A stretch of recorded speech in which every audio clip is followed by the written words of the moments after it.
இது வந்து என்னதுன்னு உங்களுக்கு பார்க்கும்போதே தெரியும். இது இங்கே வந்து எங்களுக்கு ஜாஸ்தி கிடைக்காது பெங்களூரில் வந்து. இது வந்து ஊர்லேருந்து எடுத்துகிட்டு வந்தேன்.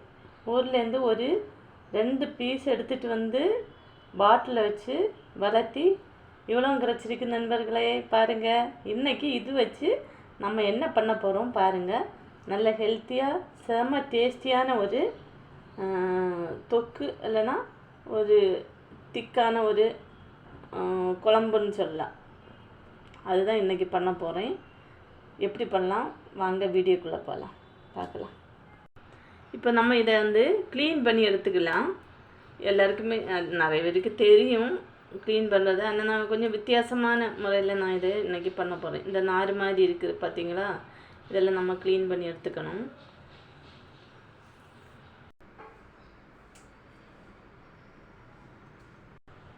நான் வந்து இன்றைக்கி இந்த இலசி இலை கூட எடுத்துடுவேன். அதுலேயும் நமக்கு விட்டமின் இருக்குது. அது மட்டும் இல்லை, பிரண்டை வந்து கம்மியாக இருக்கனாலன்னு இல்லை, ஆல்ரெடி நான் இந்த இலசி இலை எடுப்பேன். முத்தின இலை எடுக்கக்கூடாது. பாருங்கள், இந்த மாதிரி க்ளீன் பண்ணி எடுத்துக்கணும். இந்த நார் மாதிரி இருந்துச்சுன்னா இப்படி எடுத்துக்கிடுங்க. நார் மாதிரி இருக்கக்கூடாது. பாருங்கள், அவ்வளவும் க்ளீன் பண்ணால் இவ்வளோ தான் கிடச்சிது, கொஞ்சமாக தான் கிடச்சி.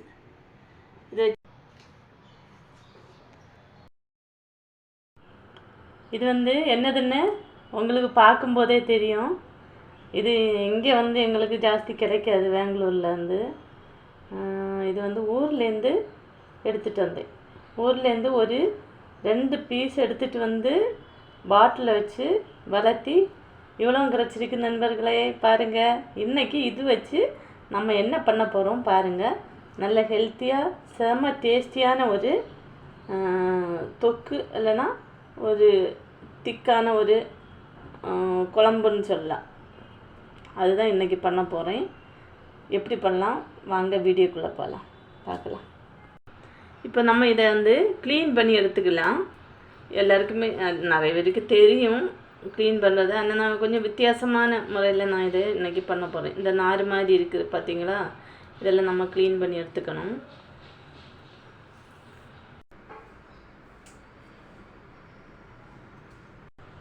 நான் வந்து இன்றைக்கி இந்த இலசி இலை கூட எடுத்துடுவேன். அதுலேயும் நமக்கு விட்டமின் இருக்குது. அது மட்டும் இல்லை, பிரண்டை வந்து கம்மியாக இருக்கனாலன்னு இல்லை, ஆல்ரெடி நான் இந்த இலசி இலை எடுப்பேன். முத்தின இலை எடுக்கக்கூடாது. பாருங்கள், இந்த மாதிரி க்ளீன் பண்ணி எடுத்துக்கணும். இந்த நார் மாதிரி இருந்துச்சுன்னா இப்படி எடுத்துக்கிடுங்க. நார் மாதிரி இருக்கக்கூடாது. பாருங்கள், அவ்வளவும் க்ளீன் பண்ணால் இவ்வளோ தான் கிடச்சிது, கொஞ்சமாக தான் கிடச்சி. இது நம்ம அதுக்கான தேவையான பொருட்கள் வச்சுருக்கோம்.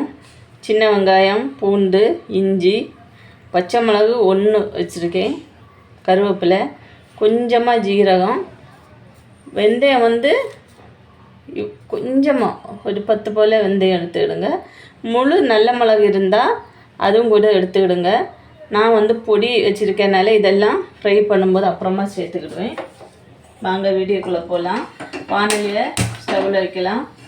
ஸ்டவ் ஆன் பண்ணியாச்சு. இப்போது கொஞ்சமாக எண்ணெய் ஊற்றிக்கிடுங்க. எண்ணெய் வந்து அதிகமாக வேண்டாம். பூண்டு போட்டுக்கலாம், இஞ்சி போட்டுக்கலாம், பச்சை மிளகா,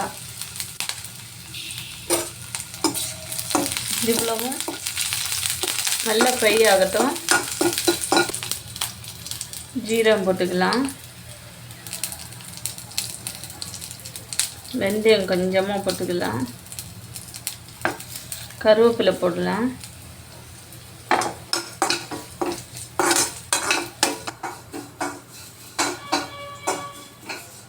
இது வந்து சின்ன வெங்காயம்,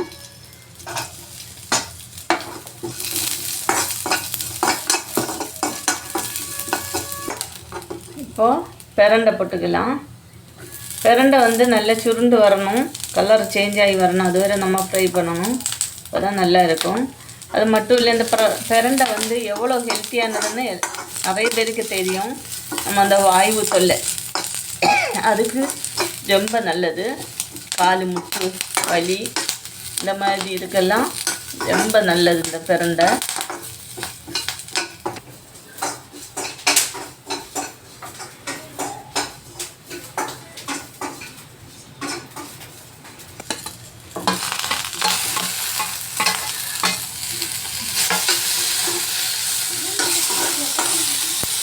நிறைய பேர் வந்து இதில் தேங்காய் சேர்ப்பாங்க. நான் வந்து இதில் தேங்காய் சேர்க்க போகிறது கிடையாது. இந்த மாதிரி தான் பண்ணுவேன். நல்லா டேஸ்ட்டாக இருக்கும் பாருங்கள். ரைஸுக்கு சப்பாத்திக்கெல்லாம் நல்லா இருக்கும். சூப்பர் டேஸ்ட்டாக இருக்கும். இதுதான் ரொம்ப ஹெல்த்தியும் கூட. நம்ம தேங்காய் அதெல்லாம் நிறைய இது பண்ணும்போது இதில் உள்ள விட்டமின் நமக்கு ரியலாகவே நமக்கு கிடைக்கிது கொஞ்சம் இது. அதனால நான் தேங்காய் சேர்க்காம இப்படி இது பண்ணுறேன். பாருங்கள் கலர் வந்து சேஞ்ச் ஆகிடுச்சு பிரண்டை. அது கொஞ்சம் கூட இதாகட்டும். கொஞ்சமாக உப்பு சேர்த்துக்கிடுங்க. நான் இன்றைக்கி வந்து குழம்பு பண்ணலை, தொக்கு பண்ணுறேன்.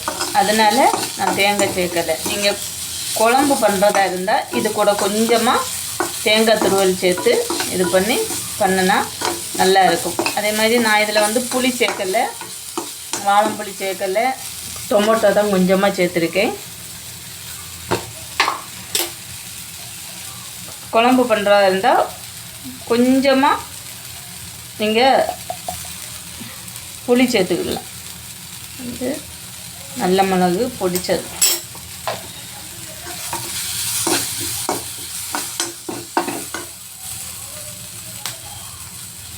கொஞ்சமாக காயப்பொடி,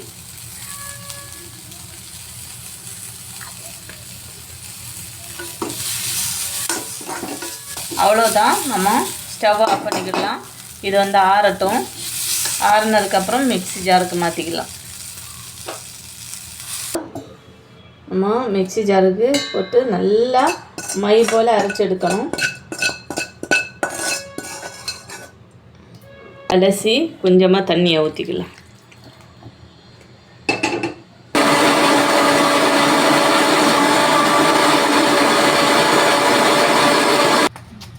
கொஞ்சமாக எண்ணெய் திரும்ப அதே வானிலையில் கொஞ்சமாக எண்ணெய் ஊற்றிக்கலாம். தாளிக்க போகிறோம். இப்போ கொஞ்சமாக கடுகு போட்டுக்கலாம். கொஞ்சமாக கருவேப்பிலை, நம்ம அந்த அரைச்சி வச்சுருக்கோம்ல அதெல்லாம் ஊற்றிக்கலாம். பாருங்கள், அதை ஊற்றியாச்சு. அரைச்ச விழுதெல்லாம் ஊற்றியாச்சு. இப்போ நம்ம இது கொஞ்சம் மீடியம் ஃப்ளேமில் ஸ்டவ் வச்சுக்கிடுங்க.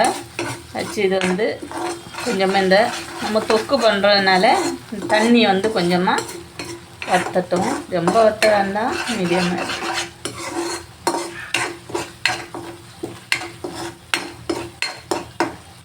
தூள் போட்டுக்கலாம், கொஞ்சமாக போட்டுக்கலாம்.